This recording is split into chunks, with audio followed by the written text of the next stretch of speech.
initially on Coffee Shop, and that's why it'll sound the way it does when you first hear it.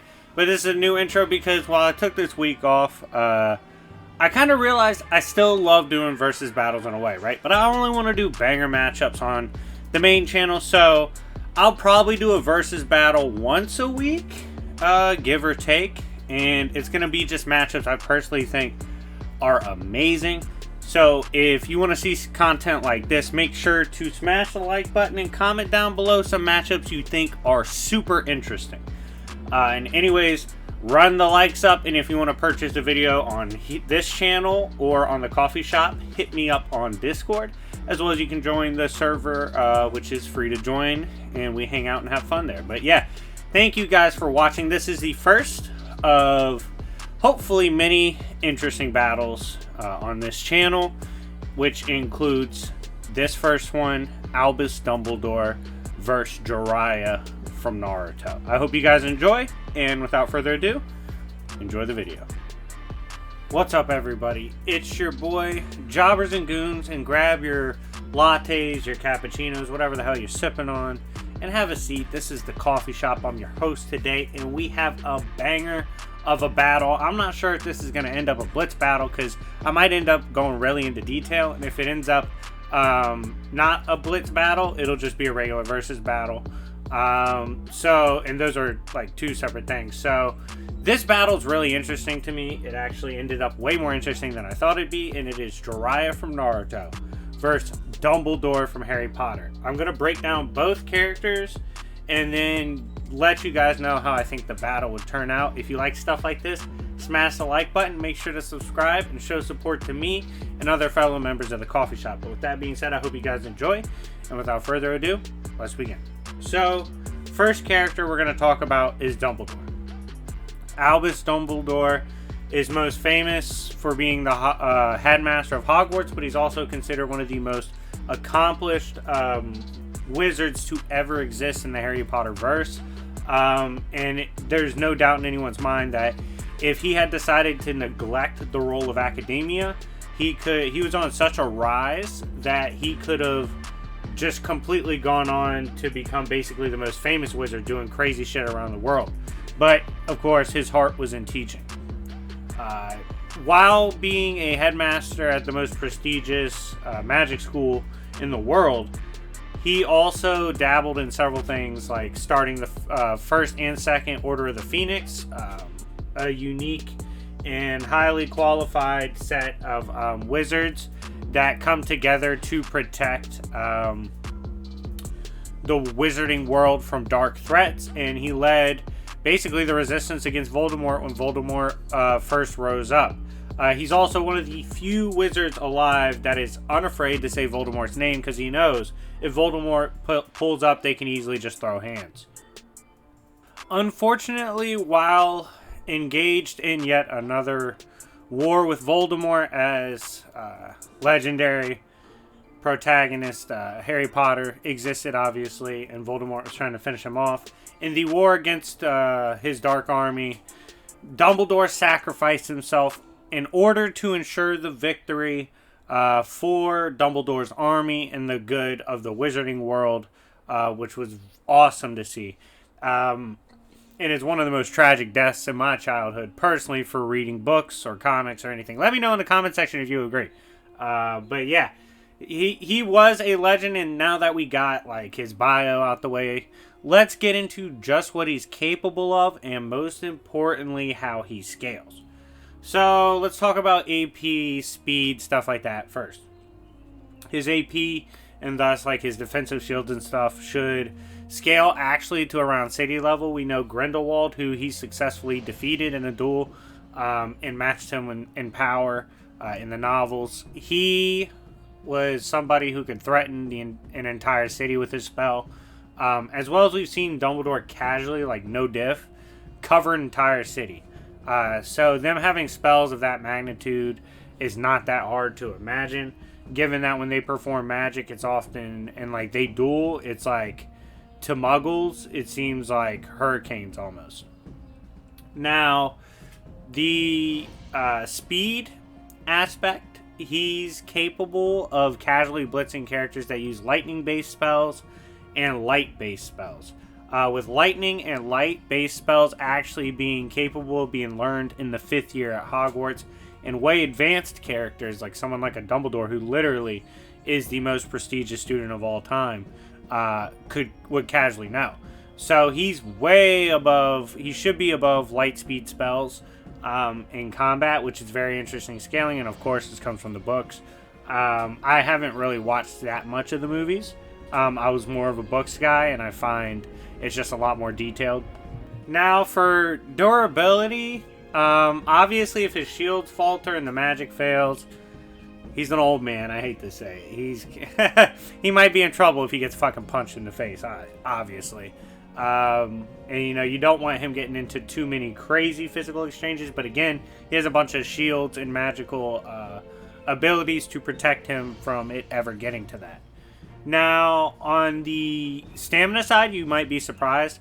He actually went toe-to-toe with Voldemort for several minutes, one of the strongest wizards to ever exist, as well as he battled Grindelwald for several hours and defeated him. So, he can potentially duel and fight for up to hours without faltering, and it makes sense he has like a really good stamina, because he was, like I said, able to cover a city in just a few moments. So him being able to do that casually with no exertion is pretty crazy. In terms of like intelligence, obviously he's one of the smartest wizards to ever live. He actually deduced Voldemort split his soul into multiple pieces and even guessed correctly how many pieces that was. He knows magic even Voldemort doesn't know, because he just took a more disciplined and academic and broad approach to magic that he just learns more, whereas Voldemort is on this self-fulfilling journey that kind of in some ways can potentially narrow his vision when it comes to learning, despite him not knowing that. If we're being honest, he basically was figuring out the plot as the book goes on, predicting everything. He genuinely is one of the smartest characters to ever live in Harry Potter. So with those stats out the way, let's get to the fun part about Dumbledore. What does he bring to the table? Like, what hacks and abilities does he have? First, something very dangerous about him, he can apparate or teleport. He can do this in combat, displayed it against Voldemort, even helping him get the drop on the Dark Lord. This will allow him to easily maneuver the battlefield, and he's even shown to travel literal past several cities and stuff instantly, even taking people with him. So this is a very interesting ability that can be useful in this battle. He can use lightning-based spells. He can use blinding spells. He can put you in a globe of water. He can transfigure you into different items and different creatures. For example, he's able to revert someone from a chair back to a human and vice versa. He could turn someone into, let's say, a frog. He has spells to stun and petrify you. He has spells to lock your legs up. He has spells to basically obliterate your memory and completely get rid of it. He has spells that he had this weird spell that even Voldemort was unable, like he didn't want to get hit by. He had to throw up a really big shield, and it was so powerful that Harry was being protected by a statue, and he still felt the power, and it made like all the hair on the back of his neck stand up. And he said you could hear like a deep gong like sound when it hits, and it seems like it was gonna do something like beyond the physical to Voldemort that would not have been good. So interesting potential spell there. The reason we don't know some of his spells, he's able to use non-verbal spells. That is, you're not going to know what he's using and plan ahead for it because he doesn't have to say it to cast it. He can just instantly do it with his mind. He has spells to turn the environment to his advantage. For example, changing the environment, sucking all the light out of it. He can produce enough mist to cover an entire city in just a few seconds. He has the ability to like produce rain. He can produce fire. He can produce serpents of fire. He can produce dragons. He can manipulate dragons. He can dissipate all elements with his magic.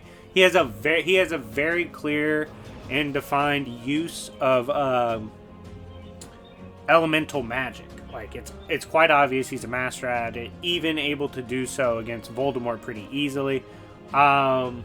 He has magic and powers he tells Voldemort is actually even scarier than death and beyond death. He has curses and hexes to bind you, make you puke, make you start growing things. He can instantly KO you. He can disarm you. He has so many things he brings to the table. He has legitimacy, so he'll know your moves, what you're trying to do. He can get into your mind, potentially, if you don't have good enough resistance to mind hacks. He has spells to take out all the light in the area if he's not using his mist. He has spells to illuminate the area as well. He has binding curses. He can turn inanimate objects into creatures. He can also turn objects into things he's using autonomous. Basically, they can just operate under the will of trying to do his bidding. So he doesn't have to actually control them. They can battle for him. And he can throw massive explosions, throw up his own shields, redirect energy, destroy whatever attack's incoming, or transfigure the attack. Overall, his magical abilities and skill set is vast, very knowledgeable. Technically should know basically every spell in Harry Potter. I just don't have time to go over all of it. But yeah, he has a lot of transfiguration, illusions, energy attacks, lightning attacks, light attacks, things to mess up the environment. He can teleport.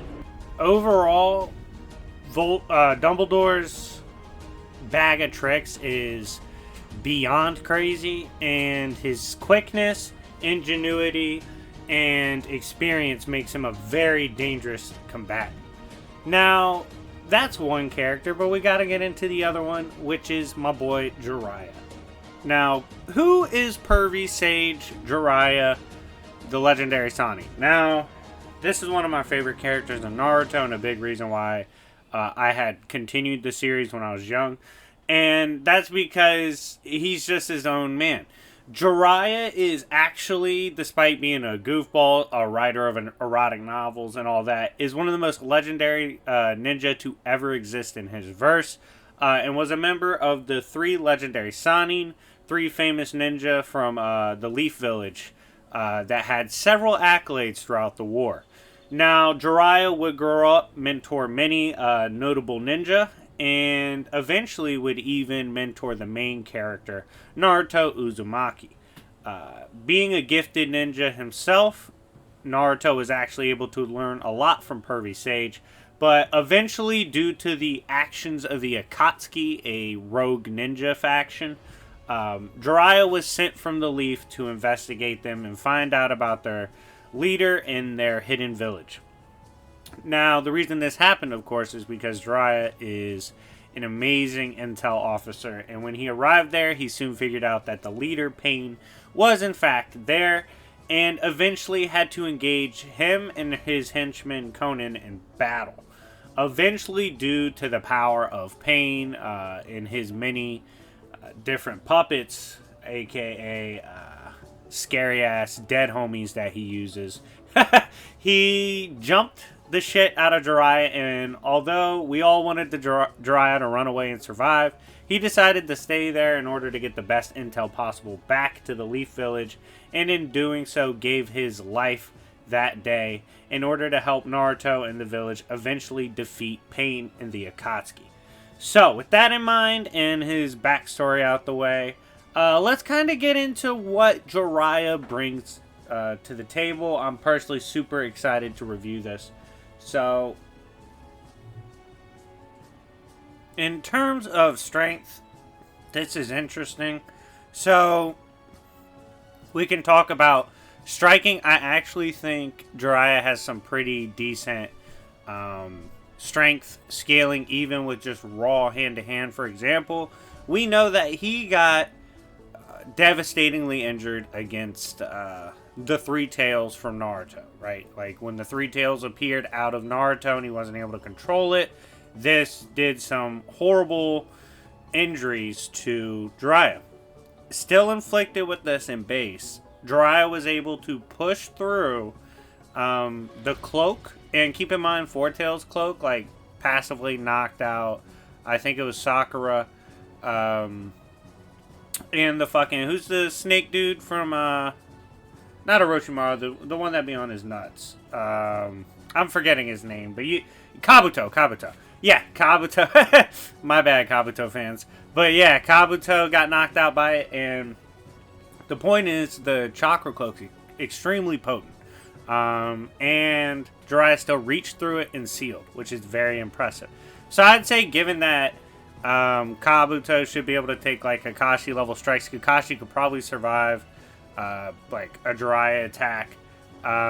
I'd say maybe mountain level in base, but we do know mountain level for sure, given his jutsus, because his big ball Rasengan can carve out mountains pretty easily. So I would say mountain level, pretty good range, and then when he uses imperfect sage, his strength goes up multiple times. So he can get exponentially stronger based off that. Now going over to speed, we have, in my opinion, I think he's at least relative to light speed, if not FTL.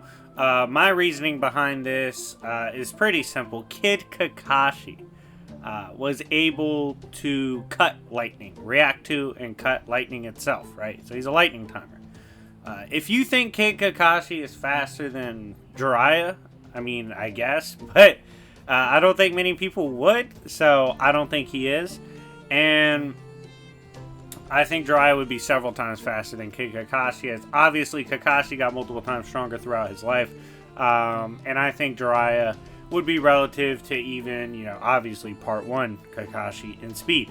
So, given that, and given Orochimaru's speed feats, and we know Jiraiya can keep up with Orochimaru to some extent, I think relative to maybe even light speed or FTL is reasonable for a range for Jiraiya. Now, moving on, we can go to his durability.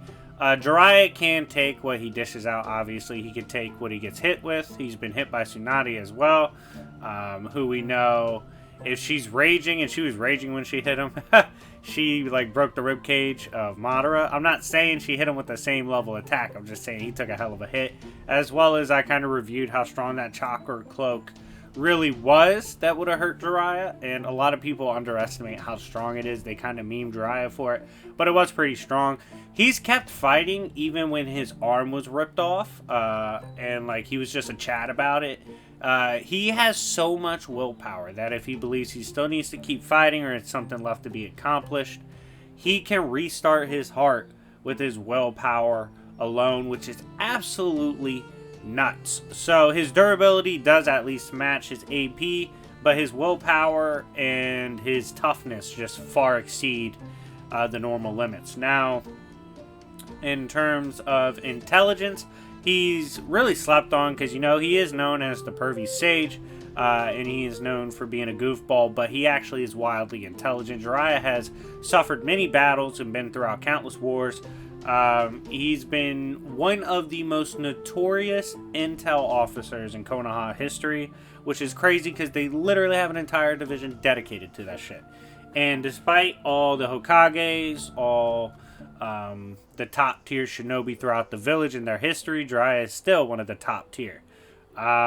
He, in fact, was sent on one of the most important missions in Konoha history, strictly as an intel officer, which was investigating the Rain Village.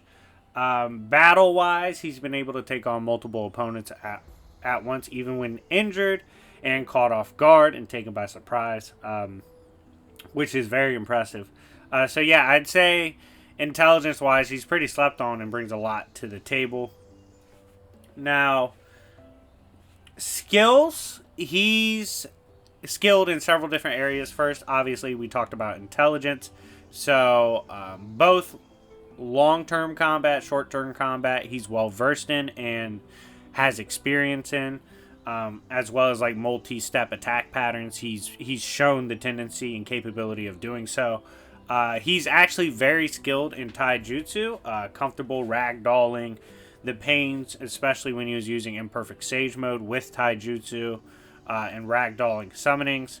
And obviously, as one of the top shinobi in Konoha, he was privy to the best skill training in the village. In fact, trained with even some of the Hokage. So obviously Jiraiya has top tier training, so he is going to be very skilled and does have feats in taijutsu as well. And he does have skill in ninjutsu, which is, obviously using the different forms of jutsu throughout Naruto. For example, fire style. He can use oil, he can weaponize his hair, stuff like that. And we'll get into that for hacks, but in terms of skill, he can use a lot of ninjutsu, and he has summonings that will allow him very good access to stuff like genjutsu as well, which is basically illusions. Now, finally, and perhaps the most important aspect of Jiraiya for the battle, hacks, abilities, and gear. Let's kind of go over some of the stuff he could do. Like I said, he can use stuff like fire style. He can use oil jutsu that was able to take down and was very effective against Conan. He's able to use summonings and substitution jutsu to get out of the way. He can use clone jutsu.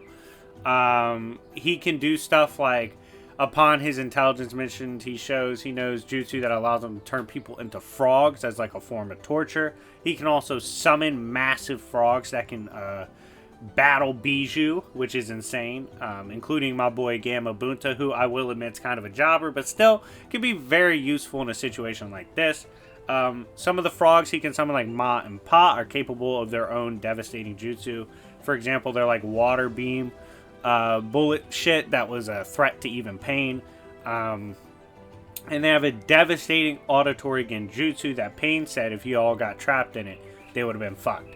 Jiraiya also can weaponize his hair as like devastating needles to fire at people, and overall has a very weird jutsu arsenal, as well as he obviously has stuff like smoke bombs, regular pellets. He can use stuff like kunai, which against a character like Dumbledore, if he gets up close, it will be effective. And overall, Pervy Sage brings a lot to the table that makes him a very intimidating character to go up with if you know who you're dealing with. And if you don't know, you might get caught by Jiraiya. So, if these two legendary characters from their verses were to clash, who do I think would win after we broke down both? Now, first of all, I hope you guys smash the like button for this being a very interesting battle. If you weren't convinced it's interesting, I hope you are now after the breakdown of both. I just think this matchup's amazing. And I'm actually kind of going to be deciding on the fly as we go over some of the stats, because it's that close to me. Strength-wise, while, yes, Dumbledore has scaling and has shown feats to be like potentially city level with his AP through magic, I do think Jiraiya is the one that's more trustworthy in this category, especially given what he can do damage-wise up close with just hand-to-hand as alone. Like Dumbledore can't match that to that degree. Personally, favor a character who, through all facets of their fighting style, will have similar AP and higher AP, whereas Dumbledore arguably has AP maybe in one aspect, but in like the other few, I think Jiraiya is stronger. So I would give the strength advantage to Jiraiya here. Now, speed, very contentious. I feel like a lot of people sleep on the Harry Potter verse in speed, which the speed you have to get through lore, spells, and scaling through the novels and guides and stuff, because J.K. Rowling actually did write a couple accompanying works.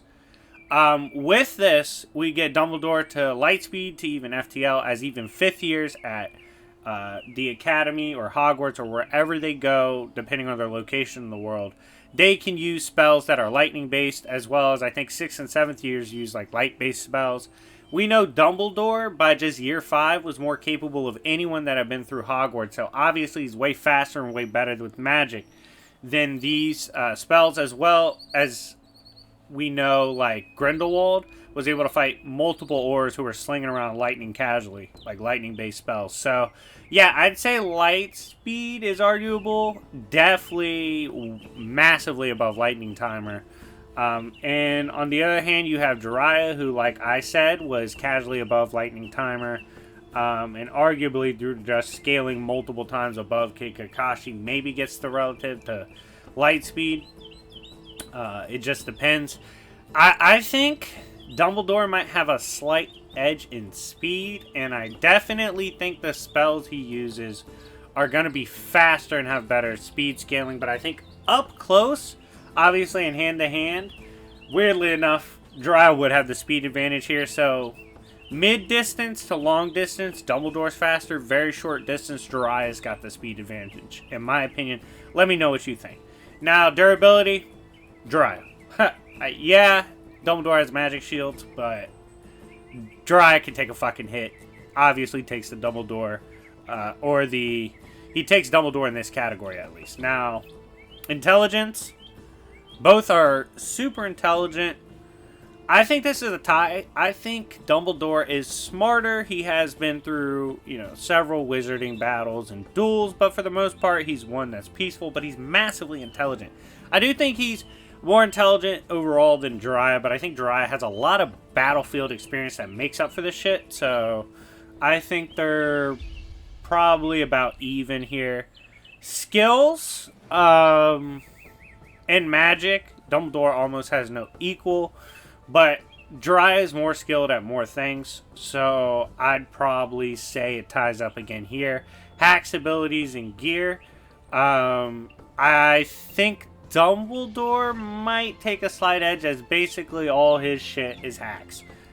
So he might take the slight edge, and his arsenal is indeed just slightly more versatile, but Jiraiya is no joke. So with them being so close in multiple categories, and each only taking one or two by the slimmest of margins, who do I think would win?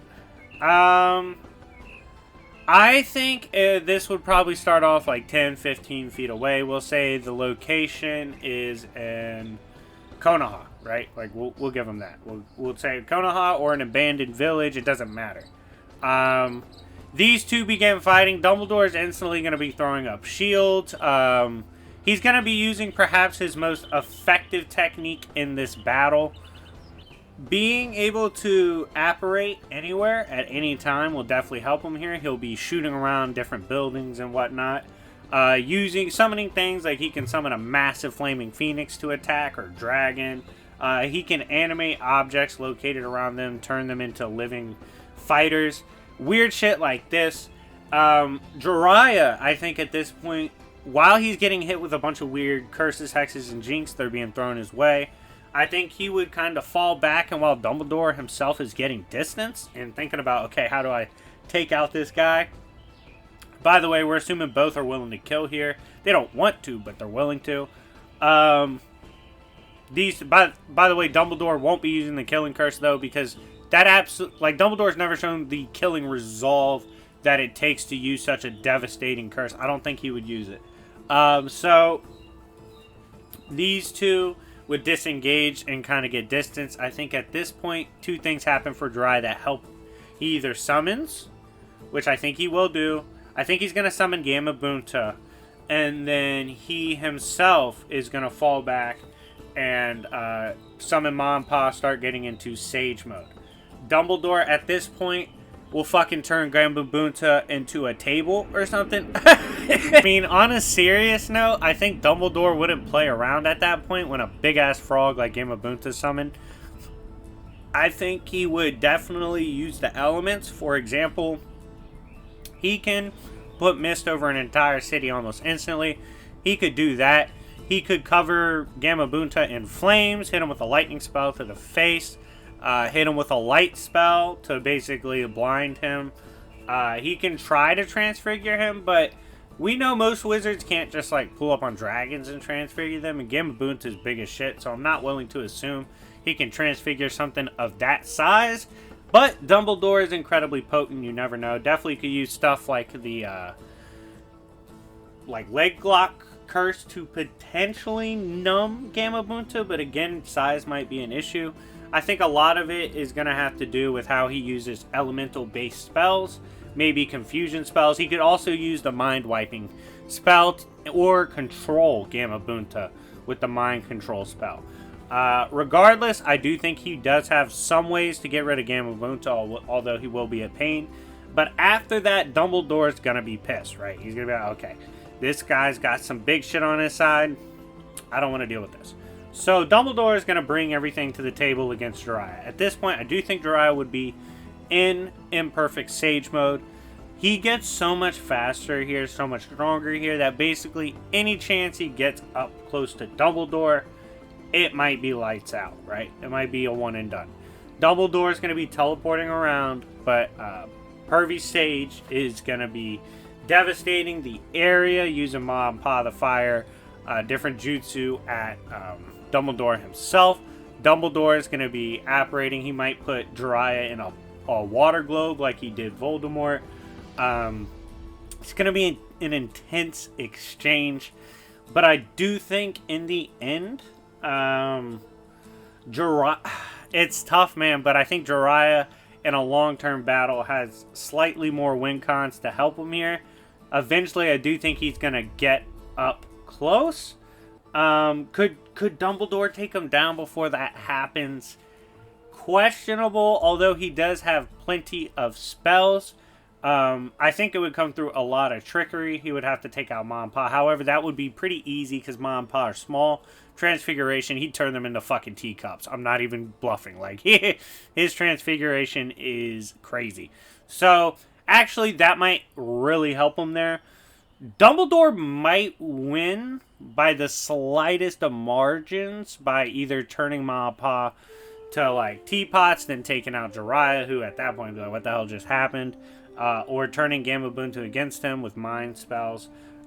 It depends. He could also potentially hit Jiraiya with a spell he can't block if Jiraiya tries to block it, which could be really bad. He could also mind wipe Jiraiya. It could be weird. I think Dumbledore might take it like 51 or like 50.1% of the time. But I could definitely see the argument for Jiraiya.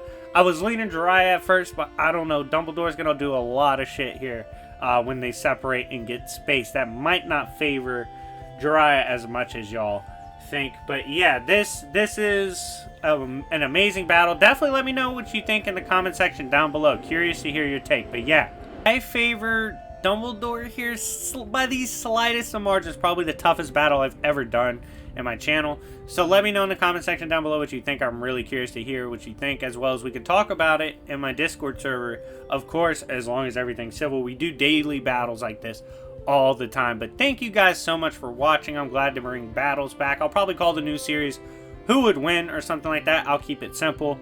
But yeah, this was the first installment, Dumbledore vs. Jiraiya. I hope you guys enjoyed this, and if you want to see either return to face somebody else, let me know in the comment section down below. Anyways, it's been your boy Jobbers and Goons, and I'll see y'all later. Peace.